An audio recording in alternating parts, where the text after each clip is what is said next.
ओम विष्णु ओम विष्णु ओम विष्णु। समस्त श्री विष्णु भक्तों को मेरा करबद्ध नमन प्रणाम। साथियों, आज अपन श्री गुरु जम्बेश्वर भगवान की अमृत वाणी के 63वें शब्द का भावार्थ करेंगे। पूर्व भाग कनौज कालपी के विष्णुओं ने व्यापार करने के लिए बैल तथा गाड़ियों पर बहुमूल्य सामान लाद करके चित्तौड़ पहुंचे। वहां पर चित्तौड़ की सीमा में प्रवेश करते ही उनसे राजकर्मियों ने टैक्स कर मांगा। तब विष्णु ने कहा कि हम जम्बू गुरु जी के शिष्य हैं, विष्णु ही हैं, हमारा डांड टैक्स बीकानेर, जोधपुर तथा अनेक राज्यों में माफ है, इसलिए आपको भी नहीं देंगे। वाद विवाद बढ़ चुका था। तब विष्णु ही स्वयं ही चित्तौड़ के शासक सांगा राणा व उनकी माता झाली रानी के सामने उपस्थित हुए। झाली रानी ने दयावश उन्हें माफ करवा दिया तथा अपने विश्वास पात्र सेवकों को गुरु जम्बेश्वर जी के पास समरातल पर भेजा। इस बात का पता लगाने के लिए भेजा कि वास्तव में जम्बेश्वर जी कोई अवतारी पुरुष है या पाखंडी है। वे लोग विष्णु सहित समरातल पहुंचे और उन्होंने कहा कि आप अवतारी पुरुष होकर भी यहाँ पर विकट स्थान में कैसे निवास करते हैं तथा अवतारी पुरुष राम कृष्ण के तो अयोध्या द्वारिका जैसे दिव्य भवन, रानियां और अन्य चकाचौंध थी, किंतु आपके यहाँ तो ऐसा कुछ भी नहीं दिखाई दे रहा है। तब श्री गुरुदेव जम्बेश्वर भगवान ने ये शब्द सुनाया। ओ मातर पातर राई रुक्मण मेला मंदिर है भोयो गुड सोवन्ना ते पण मेला राह छड़ासी जोयो रात पड़नता पाला भी जाग्या दिवस तपनता सूरू ऊना ठाडा पवना भी जागा घन बरसंता नीरू दुनी तना ओ चाटे भी जाग्या के नुगरा देता गाले गाहिरू जीतन ऊना ओढ़न ओढ़ाती ओढ़नता चीरू जा जपे जा हाथे जप माली जपाता जपनता हिरू 12 काजे पाड़ो भी छोवो संभल संभल झूरू रागो सीता अनवत पाको कौन बंदावत धीरू मागर मणिया काचा काथीरू हीरस हीरा हीरू बिखा पड़न तंतर पड़न ताया पूरस पूरा पूरू जेरिन राय सूर गाई जे तो सूरस सूरा सूरू दुखिया है जे सुखिया होसे कर से राज गाईरू महांगीटी बिरखा ओला ओलो जेटन ठंडा नीरू पलगन पोटन से जन सोहन कंठ रुलंता हीरू इतना मोहन माने है सिंभू ताही ताही सुसीरू घोड़ा चोली बाल गुदाई श्री राम का भाई गुरु की बाचा बाही और रागो सीता हनुमत पाको दुख सुख का सू कही हूँ। इस प्रकार गुरु महाराज जाम्बो जी ने ये शब्द सुनाया। गुरु महाराज फरमाते हैं, सेवक गणों, तुम्हारा यह कहना सत्य है कि द्वापर में कृष्ण अवतार के समय तो ऐसा था।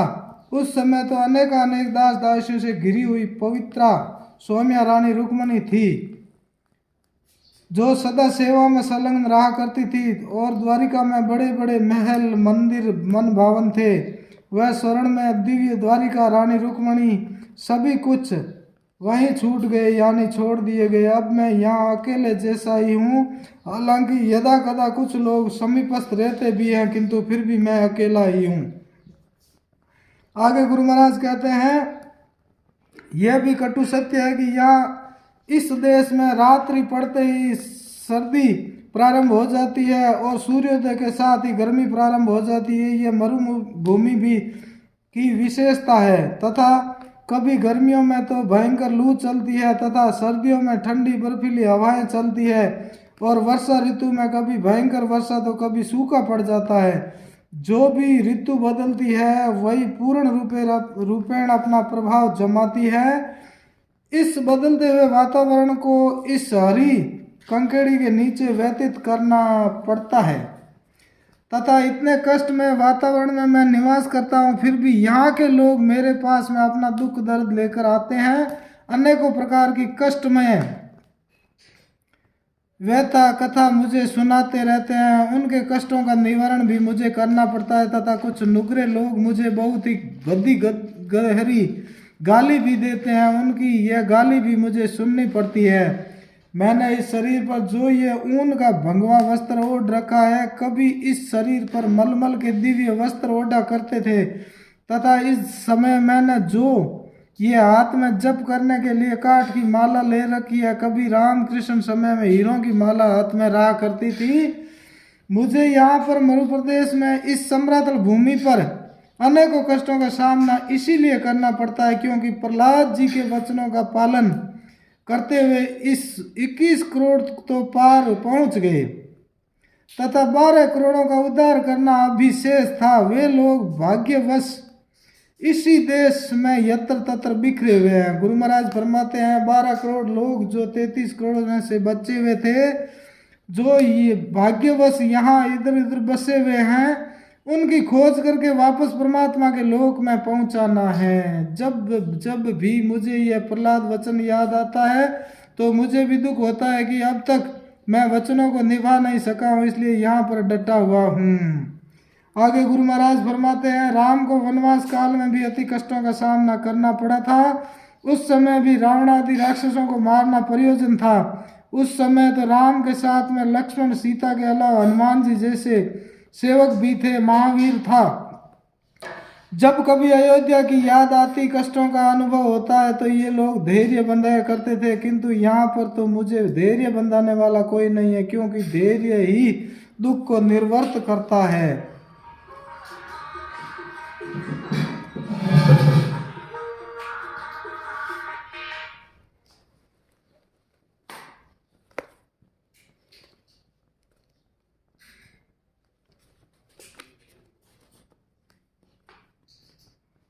ऊपर से देखने में तो नुकरे की कंकरेली भूमि, ऊपर से तो देखने में मगरे की कंकरीली भूमि में मिलने वाले, ऊपर से तो देखने में मगरे की कंकरीली भूमि में मिलने वाले पत्थर के मन के, कांच के मन के, कथीर आदि के गहने हीरे जैसे ही लगते हैं, किंतु जब विवेकी पुरुष द्वारा परीक्षा की जाती है तो भेद खुल जाता है। हीरा तो हीरा ही रहता है और कांच कांच के पत्थर नकली हीरे अलग हो जाते हैं। उसी प्रकार से जब तक आदमी को कष्ट की परीक्षा नहीं आती तब तक पूर्ण पुरुष या अधूरे पुरुष का पता नहीं चलता। इसीलिए वियोग तो सृष्टि के आदिकाल से ही होता आया है, लेकिन विछो दुख से तो दुखित न हो, वही पूरा पुरुष है। यदि अपनी सूरवीरता दिखानी है तो घर में बैठकर नहीं दिखाई जा सकती, उसे सूरता दिखाने के लिए रणभूमि में ही जाना पड़ेगा, तथा वही जाकर यदि अन्य सूरवीरों द्वारा सराहनीय होगा तब ही वह सच्चा सूरवीर है। उसी प्रकार से धर्मवीर, कर्मवीर, धैर्यवान व्यक्ति की परीक्षा भी तो संकट की घड़ी में ही हो सकती है। जो वर्तमान काल में धर्म सत्य का पालन करते हुए दुखी दिखाई दे रहे हैं, वे कभी सुखी भी होंगे, उन्हें धर्म का फल मिलेगा। आज जो कंगाल है वे कभी सम्राट बनेंगे, बहुत काल तक अकंटक राज्य करेंगे। प्रकृति का ऐसा ही नियम है। कभी गर्मी ऋतु आती है तो महान अंगीठी की तरह यह जगत संतप्त हो जाता है। वर्षा ऋतु से वर्षा तथा ओले पड़ते हैं और जेठ के महीने ठंडा पानी नहीं मिलता, जबकि वर्षा सर्दी में ओले गिर जाते हैं। यही हमारा मरुभूमि में होता है। हमें सभी को सहन करना पड़ता है। न तो यहाँ पर बैठने के लिए पलंग है और न ही सोने के लिए कोमल शैया ही है और न ही गले में सुंदर मोतियों की माला ही है। पहले ये कभी कुछ सुलभ थे। इतना वियोग और संयोग होने पर भी हमें इसमें कुछ भी मोह या द्वेष नहीं है। गुरु महाराज आगे फरमाते हैं, क्योंकि जहाँ जैसा सुशरीर भाग्य होता है वहाँ हमें भी सभी सुखों को छोड़कर विशेष कार्य के लिए निवास करना पड़ता है। राम अवतार के समय में मैं भी यही सभी कुछ सहन करते हुए राक्षसों का विनाश किया था तथा अभी भी ऐसा ही करने के लिए यहाँ पर आया हूँ। समय परिवर्तनशील है। कभी बाल्यावस्था में श्री राम का भाई लक्ष्मण घोड़ों को दौड़ाया करता था तथा अन्य भी बाल्य विशेष खेल कूदना, दौड़ना आदि साथ में ही किया करते थे, किंतु समय अनुसार परिवर्तन आया और राम को वनवास हुआ। तब लक्ष्मण ने अपने भाई का साथ लक्ष्मण भी अपने भाई के साथ वे सभी बाल सुलभ क्रीड़ाओं को छोड़कर चल दिए तथा राम जी ही परम गुरु स्वीकार करके उनके वचनों पर चलना शुरू किया। लक्ष्मण सीता तथा हनुमान जी ने सदा सुख दुख में राम जी का साथ दिया, धैर्य बंधाया। उनके बिना राम जी तो केवल अकेला वनवास काटना दुभर हो जाता था। श्री गुरुदेव जमदेव जी कहते हैं कि यहाँ मेरे पास में तो ऐसा कोई नहीं है जो धैर्य बंधा सके, सुख दुख की बात मैं उनसे कह सकूं। इस प्रकार से झाली रानी के विश्वनीय सेवकों की यह शब्द सुनाया। इसी शब्द रूपी भेंट तथा जारी माला सुलझावनी देकर उन्हें विदा किया। गुरु महाराज ने झाली रानी के लिए भेंट स्वरूप जारी माला और सुलझावनी कंगी दे करके उन्हें विदा किया। झाली रानी ने ये वस्तुएं सहर्ष स्वीकार की